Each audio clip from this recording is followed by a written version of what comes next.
My family mocked and looked down on my career for 15 years, but when they learned my true net worth, their perfect world collapsed in shock. The invitation to the annual Sullivan family reunion sat on my desk, its gold-embossed lettering catching the morning light streaming through my penthouse windows. 15 years of carefully maintained deception were about to end. Oddly enough, it wasn't even my choice. I picked up my phone and reread the email that had triggered everything. Forbes 30 under 40, the new face of digital art. Sophia Sullivan's NFT empire reaches $3.8 billion valuation. The article would be published tomorrow, just 2 days before the family reunion.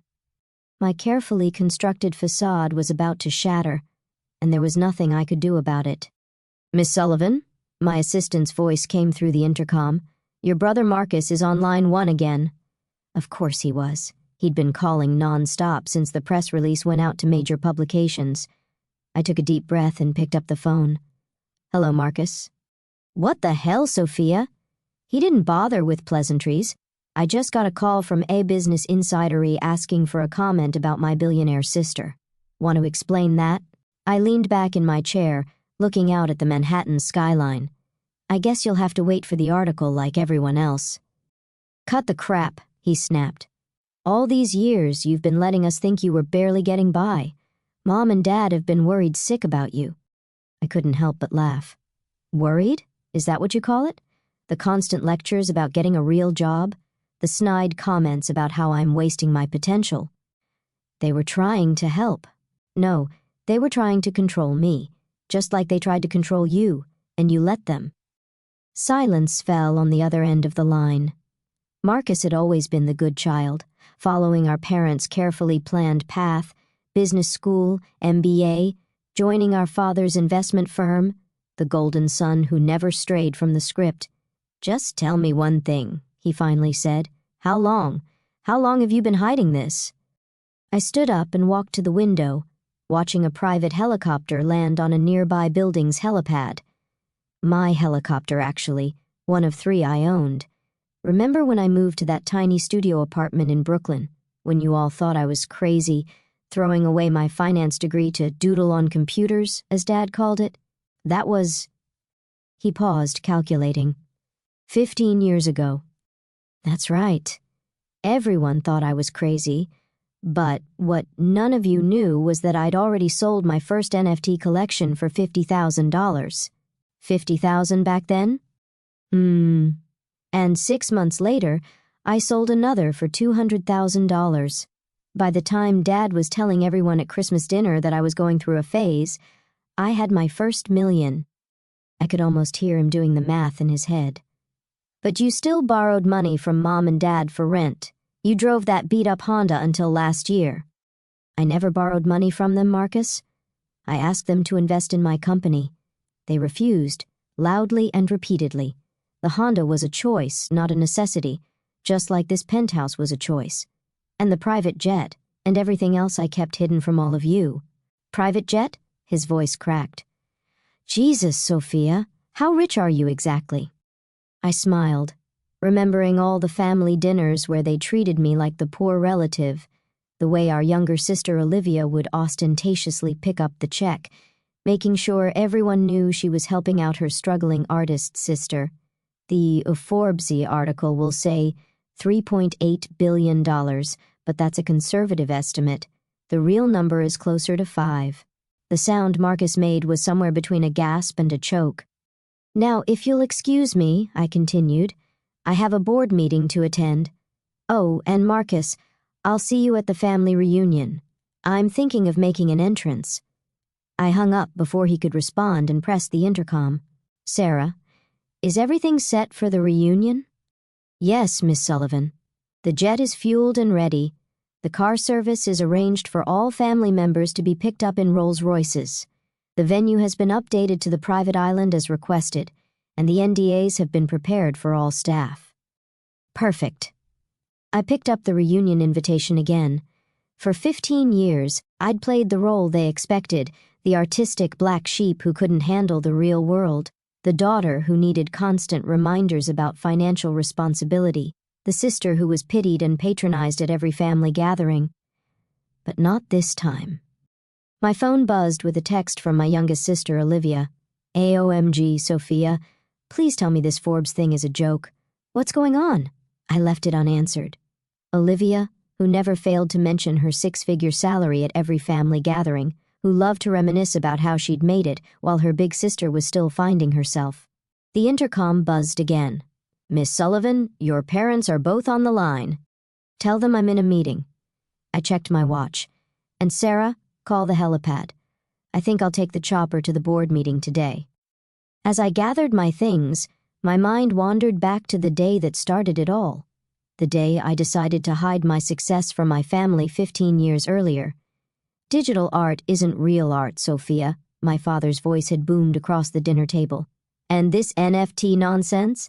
It's a fad, a scam. No one's going to pay real money for pictures on a computer. I sat there, 22 years old, fresh out of college, trying to explain my vision to my family.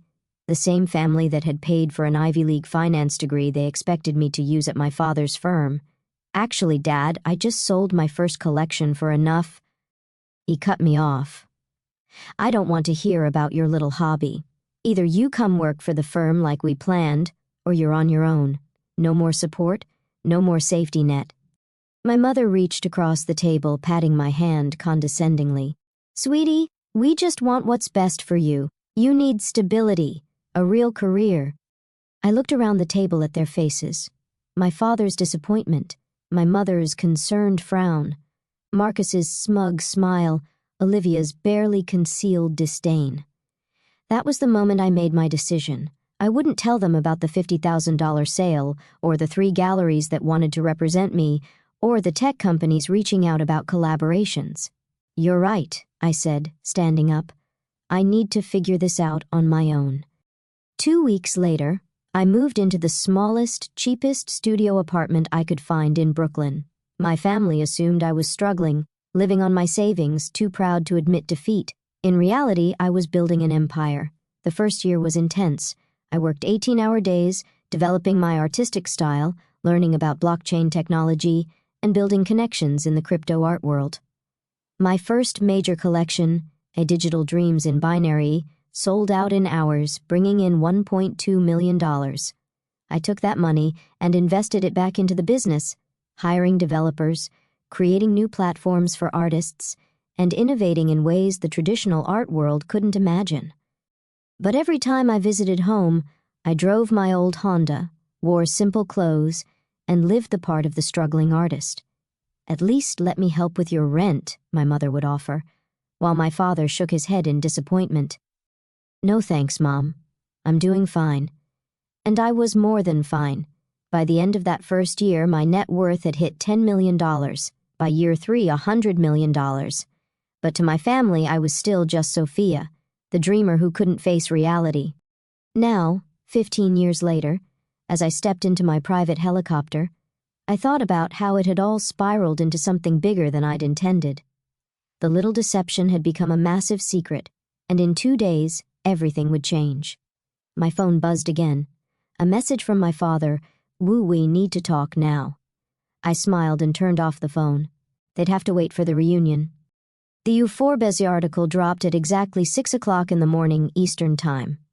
I was already awake, sipping coffee in my home office, watching the chaos unfold on my multiple screens. A digital art revolutionary, how Sophia Sullivan built a multi-billion-dollar empire in secreta. The headline was accompanied by a photo I'd specifically chosen for this moment, me standing in front of my most successful NFT collection, wearing clothes that cost more than my sister Olivia's monthly salary.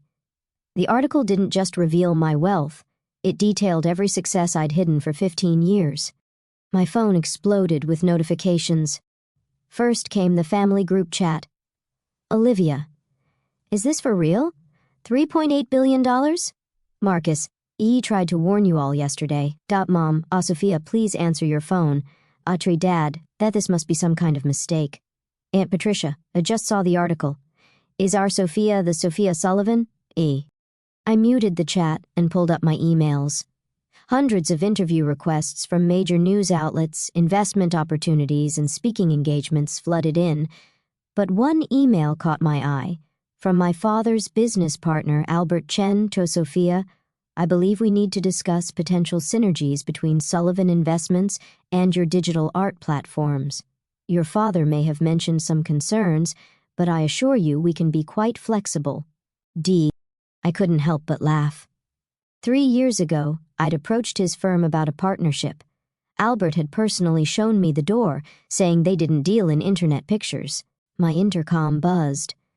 "Miss Sullivan, your mother is in the lobby. She's quite insistent." I checked the security feed. There was my mother, Alina Sullivan, still perfectly put together in her designer suit, but with an unfamiliar wildness in her eyes as she argued with the security guard. "Let her up," I sighed. It was time to face at least one member of my family. The private elevator opened directly into my penthouse. My mother stepped out, then froze, taking in her surroundings. The vast open space, the floor-to-ceiling windows overlooking Central Park, the original Basquiat on the wall that probably cost more than their house. "Sophia," she breathed, her voice unsteady. What is all this?" "This is my home, Mom. The real one, not the small apartment I keep for family visits." She walked to the window, her heel clicks echoing on the marble floor. How did you— 15 years, I said, pouring her a cup of coffee. "Since the day Dad said my digital art would never amount to anything." She turned, her face a mixture of confusion and hurt. "But you struggled. We saw it, the tiny apartment, the old car, borrowing money for rent." "I never borrowed money," I corrected her. "I asked you and Dad to invest in my company, that's a difference. And everything else, the apartment, the car, that was all just theater." "Theater?" Her voice rose. "You've been lying to us for 15 years. "No, Mom. I just let you see what you wanted to see. You all were so convinced I was failing that you never bothered to look closer." She sank into one of my Italian leather chairs, looking suddenly old. "Does anyone else know in the family?" "No one." "Well, Marcus found out yesterday when the press release went out. I suppose he tried to warn you." She nodded weakly. "He called. But your father was sure it was a mistake, some other Sophia Sullivan." I walked to my desk and pulled out a file. "Here's something that might interest you. The investment opportunity I tried to present to Dad 3 years ago. If he had invested the $1 million I asked for, his share would be worth roughly $100 million today." Her hands trembled as she took the file. He said you wanted a handout, that you were too proud to admit your art wasn't working out. And you believed him, just like you believed him about my struggling artist life. Tell me, Mom, in 15 years, did any of you ever actually come to one of my shows, check out my work, even Google my name? She couldn't meet my eyes. That's what I thought. I walked to the window, looking down at the city I now partially owned. The annual family reunion is in 2 days. I've made some changes to the arrangements. Changes? I bought out the entire resort where it was supposed to be held to the public. Instead, everyone will be picked up by my private cars and taken to my jet. We'll be having the reunion on my island. Your island? In the Caribbean. I bought it last year when I closed my first $1 billion deal. I turned to face her. And Mom, this time I won't be the one sitting quietly while everyone talks about their successes. This time, I have some things to say. She stood up, smoothing her skirt with shaking hands. Your father.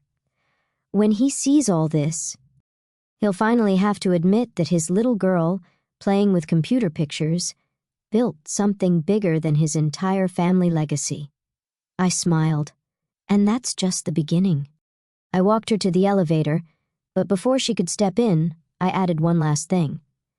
"Oh, and Mom, that Bentley you've been dreaming about but Dad says it's too expensive? I bought 3 last month, just because I could." The elevator doors closed on her shocked face. As soon as she was gone, I called my assistant. "Sarah, is everything ready for the reunion?" "Yes, Miss Sullivan." "The island staff is prepared. The documentation packages have been assembled for each family member, showing exactly when they dismissed your investment opportunities and what those shares would be worth today. And the video presentation of your success timeline is ready." Perfect. I picked up my phone and finally replied to the family group chat with a single message. Looking forward to seeing everyone at the reunion. Dress appropriately for a private island. Transportation will be provided. Then I opened my laptop to check the market. The unforgettable article had sent my company's stock soaring. Another $1 billion added to my net worth before breakfast. I thought about my father, probably sitting in his office right now, trying to understand how his failing daughter had quietly become one of the richest people in the country. About my sister Olivia, who loved to brag about her 6-figure salary and vacation home in the Hamptons, realizing I could buy her entire life with what I made in interest each day. The reunion was going to be interesting. Very interesting indeed. My phone buzzed again. A message from my father. We need to meet before the reunion. Family matters should be discussed privately. I typed back, Everything will be discussed at the reunion, Dad. After all, isn't that what family reunions are for? Sharing our successes? Then I called Sarah again. Contact the design team. I want the island's helipad repainted before the reunion and make sure my name is visible from the air when they land. Already done, Miss Sullivan. Anything else? I thought about 15 years of condescension, of pity, of being treated like the family failure. Yes, make sure the unforgettable article is framed and hanging in every room of the island resort. I want it to be the first thing they see, no matter where they turn. As I hung up, I caught my reflection in the window, successful, powerful, and finally ready to show my family exactly who I'd become while they were busy doubting me. The countdown to the reunion had begun. The day of the Sullivan family reunion dawned clear and bright. I stood on the tarmac of my private airfield, watching as 3 Rolls-Royces approached in formation. My family had arrived. The cars stopped, and the doors opened. First came my father, his usual commanding presence diminished somehow. My mother, still looking shaken from our meeting 2 days ago. Marcus, Olivia, and various aunts, uncles, and cousins followed, all wearing expressions ranging from shock to barely concealed resentment. And there, front and center, sat my gleaming private jet with the Sullivan Digital Empire emblazoned on its side in elegant lettering. "Welcome, everyone," I said, my voice carrying across the tarmac. I trust the ride was comfortable. "Sophia," my father stepped forward, trying to regain his authoritative tone. "This is unnecessary. We could have had a perfectly good reunion at the resort." I smiled. "The resort was too public, Dad. Besides, I think it's time for some real family bonding on my island." "Your island?" Olivia muttered, clutching her designer handbag like a shield. "Of course you have an island." The flight was interesting, to say the least.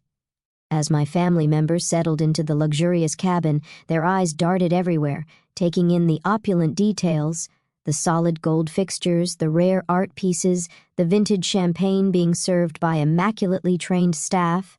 Is that a real Picasso?" Aunt Patricia whispered, staring at the artwork mounted on a cabin wall. "Yes," I replied casually. "I bought it last year, along with a few others." My father cleared his throat. "Sophia, perhaps we should discuss—" "We'll discuss everything when we land, Dad.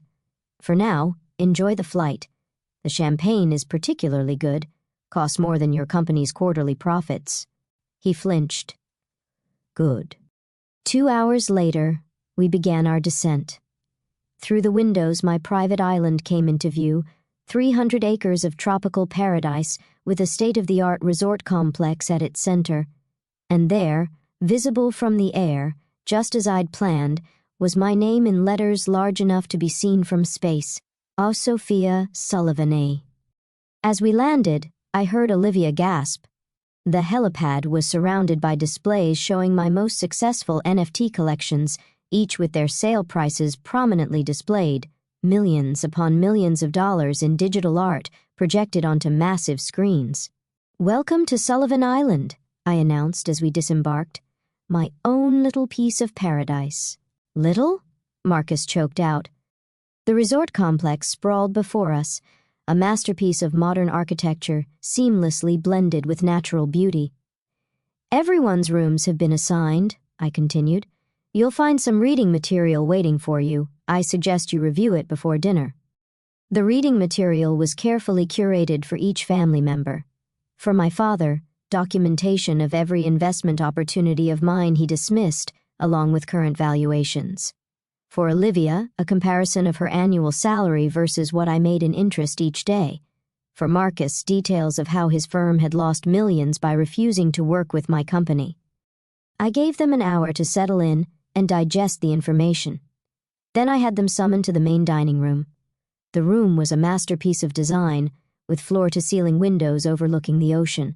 A massive table dominated the space, each place setting probably worth more than most people's cars. And on every wall, that Forbes article, beautifully framed. My family filed in slowly, looking shell-shocked. They'd changed for dinner, but even their expensive clothes looked somehow inadequate in these surroundings. Please sit. I gestured to the table. We have a lot to discuss. Sophia, my father began as soon as everyone was seated. I think I speak for everyone when I say we're surprised. Surprised? I laughed softly. That's an interesting word choice. Not angry that I deceived you? Not hurt that I hid my success? Just surprised? We didn't know, my mother said quietly. You didn't want to know, I corrected her. Every time I tried to tell you about my work, you changed the subject. Every time I offered investment opportunities, you dismissed them. You were so convinced I was failing that you couldn't see my success, even when it was right in front of you. But the apartment, Olivia interjected, the old car, all those times you let me pay for dinner because you thought I couldn't afford it, I finished for her. Did you enjoy that, Olivia? Playing the successful sister, making sure everyone knew you were helping out poor, struggling Sophia? She had the grace to look ashamed. Let me show you something, I said, pressing a button. Screens descended from the ceiling, displaying a timeline of my success, alongside their dismissive comments over the years. 2008. Digital art isn't real art, Dad. My first collection sells for $50,000. 2010. When are you going to get a real job, Mom? Company valuation hits $10 million. 2015. At least I can afford to help my sister out. Olivia, net worth passes $500 million. 2020. We don't invest in internet pictures, Dad's firm. Company valuation reaches $1 billion. Every doubt, every dismissal, every condescending comment, I said quietly. I remembered them all. And with each one, I built something bigger. Why? My father's voice cracked. Why hide it? Because you needed to learn something. All of you did. Success doesn't look just one way. Innovation doesn't follow your predetermined path. And sometimes, the child you wrote off as a failure might just be the one who succeeds beyond your wildest dreams. I stood up, walking to the window. Do you know what the hardest part was? Not the secrecy, not pretending to struggle. It was watching you all celebrate mediocrity while dismissing true innovation. Mediocrity? Marcus bristled. Yes, mediocrity. You followed Dad's safe path, Marcus, got the job he wanted you to get, made the safe investments. And you, I turned to Olivia, you bragged about your 6-figure salary while I was making that much in minutes. That's enough. My father stood up. You've made your point. We were wrong. Is that what you want to hear? No, Dad. What I want is for you to understand. Really understand. I gestured to the luxury around us. This isn't about money. It's about vision. The vision you couldn't see because you were too busy clinging to the past. I pressed another button, and new images appeared on the screens. My latest project, a revolutionary platform that would transform how digital art was created, bought, and sold. This launches next month, I said. Conservative estimates put its value at $10 billion. I'm showing you this because for once, I want you to see what I'm building before it happens. No more dismissing it. No more doubting. The room fell silent as they absorbed the implications. Finally, my mother spoke. We're proud of you, Sophia. We should have been proud, all along. Thank you, Mom. But I didn't do this for your pride. I did it because it was my dream, my vision. I smiled. And now, it's my empire. So, what happens now? Marcus asked. Now we have dinner as a family. But this time, we'll do it my way. No more pretending, no more hiding. And tomorrow, we'll tour the island, and I'll show you exactly what your daughter, sister, and niece has built while you weren't paying attention. I raised my glass to the truth. Finally, they raised their glasses, looking somewhat dazed. The rest of the evening passed in a blur of gourmet food, fine wine, and gradually thawing conversations. My family was beginning to see me, really see me, for the first time in 15 years. As they retired to their rooms that night, I stayed in the dining room, looking out at the moonlit ocean. My assistant, Sarah, appeared at my side. "Was it worth it?" she asked quietly. "The big reveal?" I thought about the looks on their faces, the shock, the realization, the gradual understanding. "Yes," I said, "but not for the reasons I expected. It wasn't about proving them wrong anymore. It was about finally being free to be completely myself." "And tomorrow?" I smiled. "Tomorrow we show them the future. Their safe, predictable world of traditional investments and conventional success is over. It's time for them to understand that the daughter they wrote off as a dreamer wasn't just dreaming. She was building a new world while they weren't looking." Later that night, I found a note that had been slipped under my door in my father's handwriting. "Yi was wrong, not just about the business but about everything. You didn't just succeed, you revolutionized an entire industry. I'm sorry I couldn't see it sooner. Dad, ... I placed the note in a frame right next to my first NFT sale receipt for $50,000, a reminder of where I started and how far I'd come. The next morning, as I watched my family gather for breakfast, their attitudes subtly changed. I realized something important. Success isn't just about proving others wrong. Sometimes it's about proving yourself right. And sometimes, the sweetest victory isn't in the revealing of success, but in the quiet knowledge that you built something extraordinary while everyone else was busy doubting you. My phone buzzed with a news alert. The Sullivan Digital Empire announces revolutionary new platform. DEE the future was calling, and this time, my family would watch it unfold in real time. No more hiding, no more pretending,